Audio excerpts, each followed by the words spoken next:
Do you ever wake up in retirement feeling more exhausted than you did when you were working? You finally have the freedom, the time, the opportunity to do all the things you put off for years. And yet, instead of feeling rejuvenated and vibrant, you find yourself constantly on the go. Perhaps even more so than before. It's a paradox, isn't it? We dream of retirement as a golden age of relaxation and leisure, a time to finally put our feet up. But for many, it quickly morphs into a whirlwind of commitments, obligations, and the relentless pressure to stay active and relevant. You might be volunteering at 3 different places, attending every club meeting, traveling constantly, taking up new hobbies every other month, or even babysitting the grandkids more hours than you worked. While all these activities sound wonderful on the surface, and are certainly driven by good intentions, there's a quiet, insidious truth lurking beneath all that busyness. This relentless pursuit of activity might not be enriching your life as much as you think. In fact, for many, it's slowly, almost imperceptibly, draining their vitality and peace. It's a painful reality that instead of truly living the retirement dream, we can inadvertently create a new kind of stress, a new form of burnout that can actually diminish our well-being and shorten our healthy years. But there's a secret to unlocking a truly fulfilling and vibrant retirement, one that nurtures your spirit as much as it occupies your time. In this video, we're going to explore why staying too busy after retirement might be slowly killing you. And we'll look at simple shifts in mindset and daily practices that can help you reclaim your peace, energy, and joy. Watch to the end for something that will truly surprise you. Let's begin by truly understanding this invisible pressure to be busy. A pressure that often comes not just from external expectations, but from deep within ourselves. For so many of us, our identity has been intricately tied to our work, to our roles as providers, as doers, as people who contribute. When that structure of daily work is removed, there can be a profound sense of loss, a void that we instinctively try to fill. Society, too, often reinforces this idea that retirement is a time to be active. You see all the advertisements showing retirees jogging, skydiving, or learning to tango. While these activities are certainly wonderful for those who genuinely enjoy them, they can inadvertently create an expectation that if you're not constantly engaged in something, you're somehow wasting your retirement or not living it to the fullest. This can lead to a fear of boredom, a deep-seated anxiety that if we're not busy, we'll become stagnant, irrelevant, or worse, that we'll have to confront uncomfortable emotions or thoughts we've been avoiding for years. We often schedule ourselves just as tightly, if not more so, than when we were working. We say yes to every request, every invitation, every opportunity, because it feels good to be needed, to be involved, to feel productive. The problem is, this constant busyness often masks a deeper unease. It prevents us from truly connecting with ourselves, from listening to our bodies and minds, and from exploring what genuinely brings us joy and peace in this new chapter of life. We might find ourselves rushing from one commitment to the next, feeling a low hum of anxiety or fatigue, but dismissing it because, after all, we're retired. We should be enjoying this. We tell ourselves that this packed schedule is what a successful retirement looks like, but beneath the surface, our stress levels might be quietly rising, our sleep might be suffering, and our moments of true, deep relaxation might be few and far between. Think about it. When was the last time you truly sat still, without an agenda, without a screen, without a task waiting to be done? This constant activation of our minds and bodies keeps us in a perpetual state of doing, which can be incredibly draining over time. Our adrenal glands, which have been working hard for decades, don't suddenly get a holiday. They continue to pump out stress hormones if we're constantly pushing ourselves. This prolonged stress can contribute to a whole host of health issues we're trying to avoid in retirement, from elevated blood pressure to digestive problems, sleep disturbances, and even a weakened immune system. It's like running a marathon every single day without adequate recovery. We might be mentally engaged, but our bodies and minds are crying out for a different kind of nourishment. It's not about stopping all activity. It's about discerning between activity that genuinely revitalizes you and activity that merely fills a void or caters to an external expectation. It's about recognizing that constant motion doesn't necessarily equal fulfillment. Sometimes, the most enriching moments come from stillness, from quiet contemplation, from simply being, rather than perpetually doing. And that brings us to a crucial point about what true rest and reflection really mean in this phase of life. Now, let's talk about something that often gets lost in the whirlwind of retirement activity: the profound importance of true rest and quiet reflection.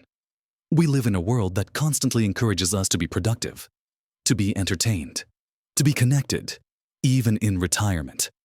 The temptation is strong to fill every waking moment with something: a television show, social media, a new project, an outing. But there's a vast difference between simply being not working and engaging in genuine, restorative rest. True rest isn't about passive entertainment. It's about active rejuvenation. It's about giving your mind and body the opportunity to slow down, process, and repair. Think of it like this: your car needs regular maintenance and time off the road to perform its best. Your body and mind are no different. They need periods of quietude to integrate experiences, to heal, and to simply be. This might mean dedicating time each day, even just 15 or 20 minutes, to truly sit in silence, not meditating in a formal sense if that's not your style, but just sitting, perhaps watching the clouds drift by, listening to the birds, or simply observing your own breath. This seemingly simple act can be profoundly powerful. It allows your nervous system to calm, your mind to declutter, and your creativity to surface. Many people find that their best ideas or solutions to problems emerge during these quiet moments, when they're not actively trying to do anything. It also creates space for self-reflection. When we're constantly busy, we often don't have the bandwidth to truly check in with ourselves. How are we feeling? Really? Are we happy? Are we pursuing things that genuinely light us up? Or are we just following a prescribed path? These are the questions that emerge in the quiet, and they are essential for living an authentic and fulfilling retirement. This leads us seamlessly into another vital aspect of intentional living in retirement: the power of selective engagement and the art of saying no. Throughout our working lives, we often had little choice about our responsibilities. We had deadlines, meetings, and commitments that were non-negotiable. Retirement, however, offers a unique opportunity to curate your life with intention. But many retirees carry over the habit of saying yes to everything, out of a sense of obligation, a fear of missing out, or a desire to be helpful. While generosity and community involvement are wonderful, consistently overcommitting can be just as draining as a demanding job. Learning to say no graciously is not selfish. It's an act of self-preservation and self-respect. It allows you to protect your most precious resources, your time, your energy, and your peace of mind for the things that truly matter to you. How do you practice selective engagement? Start by asking yourself a few simple questions before committing to anything new. Does this activity genuinely excite me? Does it align with my core values and what I truly want to spend my retirement doing? Will it bring me joy, or simply add another item to a long to-do list? Do I have the physical and emotional energy for this right now without sacrificing my well-being? If the answer isn't a clear yes, then it's perfectly okay and often healthier to decline. You can do so kindly, but firmly. A simple "Thank you so much for thinking of me, but I'm not able to take on any new commitments right now," is often all that's needed. Remember, saying no to one thing is saying yes to something else. Perhaps to more rest, to a cherished hobby, to quality time with loved ones, or simply to quiet moments of reflection. It's about setting boundaries that protect your well-being and ensure that your retirement truly serves you, rather than you serving a never-ending list of commitments. It's in this space of intentional choice that we can start to cultivate deeper, more meaningful connections and truly embrace a slower, more deliberate pace of life. Next, let's explore how focusing on cultivating deep, meaningful connections can be far more enriching than simply staying busy with a wide circle of acquaintances or a constant stream of activities. In our younger years, And certainly, during our working lives, our social circles often expand horizontally. We interact with many colleagues, network at events, and have numerous acquaintances. While there's nothing wrong with a broad social network, as we age, the quality of our connections often becomes more important than the quantity. When we're constantly rushing from one engagement to the next, we might be physically present, but are we truly connecting? Are we having deep, soul-nourishing conversations? Or are we just skimming the surface? True connection thrives in unhurried moments, in shared vulnerability, in genuine listening. It's about choosing to spend your precious time with people who truly see you, uplift you, and share your values. Rather than feeling obligated to attend every social gathering, think about it: a quiet afternoon spent having a heartfelt conversation with one or two close friends, or sharing a meal with family where everyone is truly present, can be infinitely more restorative and joyful than attending a large, noisy event where you barely get to speak to anyone deeply. This isn't about isolating yourself. It's about being discerning. It's about recognizing that your emotional and mental energy are finite resources, and choosing to invest them where they will yield the greatest return in terms of genuine human connection and personal happiness. It might mean consciously scaling back on certain social obligations that feel draining, and instead dedicating that time to nurturing the relationships that truly light you up.